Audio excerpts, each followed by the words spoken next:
two of Trump's old lawyers have severed themselves from the Georgia case. They probably think they're going to get a better case if they're not um, being charged with Trump. Steve Harrigan, you are there in Atlanta. Maybe you can help set us up for this.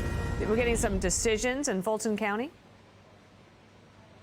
That's right. One key decision, keep in mind, the prosecutor here wanted to try all 19 of these defendants in one group, one huge trial. That's not going to happen right now.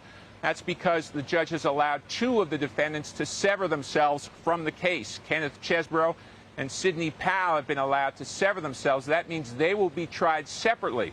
So their trial, they've asked for a speedy trial, that's going to begin October 23rd. So what we're not going to see is former President Trump on trial here next month. But the trial of these two will start then. That's not what the prosecution wanted in this conspiracy trial to overturn the 2020 election. Dana, Bill, back to you. All right, Steve Harrigan, thank you. And we kept Phil Holloway there so you can help us understand. What is the strategic benefit for the lawyers who wanted to go first with a speedy trial? And I understand wanting to delay because maybe you get to see what that case is all about, or you want to push it till after the election? Dana, it's real simple. If you file a statutory demand for speedy trial, which is a creature of Georgia law, it's unique to Georgia, and the prosecutor does not get the defendant tried within a very short window of time, in this case, it's like, I think by the first week of November, then a not guilty is entered. It's an absolute acquittal.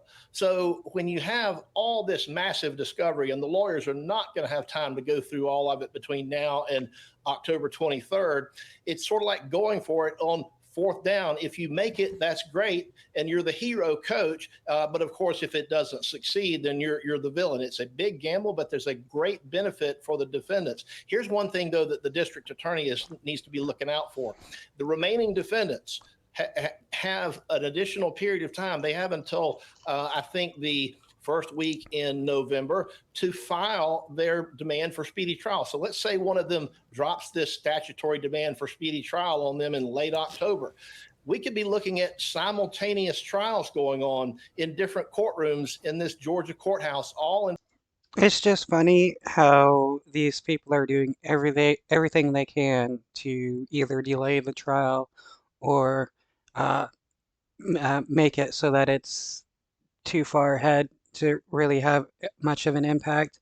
These people are extremely desperate to not go to jail because they know they committed a bunch of crimes.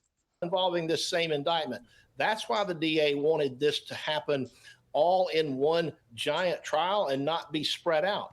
Because if that happens, she is going to have a very difficult time keeping this case organized, dealing with all the witnesses and the evidence and all those things that the prosecutor is obligated to keep coordinated during a trial. So this could turn out to be a very, very significant ruling that will damage the DA's chances. Well, I mean, she had a long time to think about it, so we'll see whether or not she is Yeah, it's very interesting. successful on that.